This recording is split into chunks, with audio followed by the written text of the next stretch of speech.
दिनै रायमना western range forest department नि हेफाजाब आरो रायमना गोल्डेन लांगुर इको टुरिज्म ससाइटिनि हेफाजाब जोङो जथायै दिनैहाय बेवहाय रायमना नेशनल पार्कनि जे मेन गेट बेवहाय जोङो दिनै गेटखौ फसंनाय जाबाय, बेवहाय गायसननाय जाबाय आरो बे गेटखौ गायसननायजों लोगोसे जोङो जोबोद रंजानाय मोनदों जोङो बे ओनसोलनि जानानै। मानो होनोबा जोंनि बे रायमना नेशनल पार्कखौ थांनाय बोसोर 5 तारिख जुनाव डिक्लेयार होखांनायनि उनाव जेरैबायदि जोङो मोनसे रेसपन्स मोनदों। दिनै गोबां दावबायारि बिथांमोना जोंनि बे रायमना नेशनल पार्कआव बिथांमोना बेरायनो फैदों, जिब जुनार नायनो फैदों।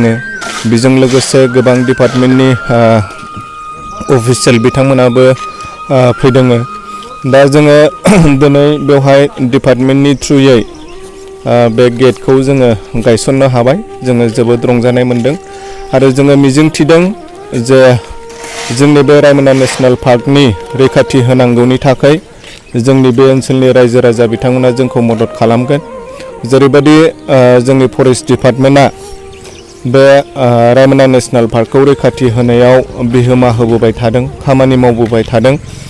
बेजों लोगोसे दिनै बे लकेलनि रायमना गोल्डेन लांगुर इको टुरिज्म ससाइटि बिथांमोननि सोद्रोमा बिथांमोनाबो गोबां बेबायदि फरेस्ट डिपार्टमेन्टजों लोगोसे बे रायमना नेशनल पार्कखौ रैखाथि होनांगौनि थाखाय गोबां खामानि मावबाय थादों।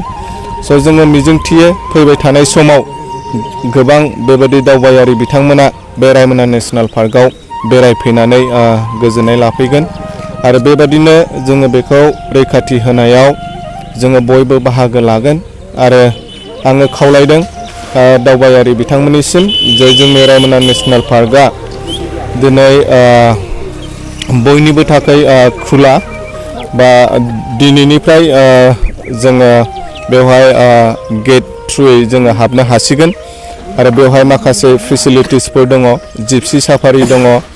लोगोसे जाय बिथांमोना हाग्रायाव थांनो गोसो गैया बिथांमोना जोंनि बे संकस इक' केम्प बेयावबो बेरायहैनो हागोन, संकस दैसा नायनो हागोन। बेबायदि गोबां माखासे जायगाफोर दङ आरो जोंहा माखासे गोबां स्पटफोर दङ।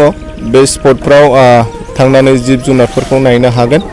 थ' आङो खावलायदों दावबायारि बिथांमोननिसिम जाहाथे बिथांमोना फैयोबा डिपार्टमेन्टजों कनसाल्ट खालामनानै फैयो आरो बेवनि जे माखासे फेसिलिटिसफोर दङ बेखौ उपभग खालामनो हायो। नैबे रायमना नेशनेल पार्कआव दावबायारिफोरनि थाखाय मा राहा होनाय जागोन, थानाय जानाय बेफोरनि सोमोन्दै एसे फोरमायनानै होनो हागोन नामा? दासिमबो जोङो थानायनि बेब'स्थाखौ नांगौ रोखोम खालामनो हायाखैबाबो जोंनाव बेवहाय आइबि दङ आरो लोगोसे जोंनाव हमस्टेसफोर दङ।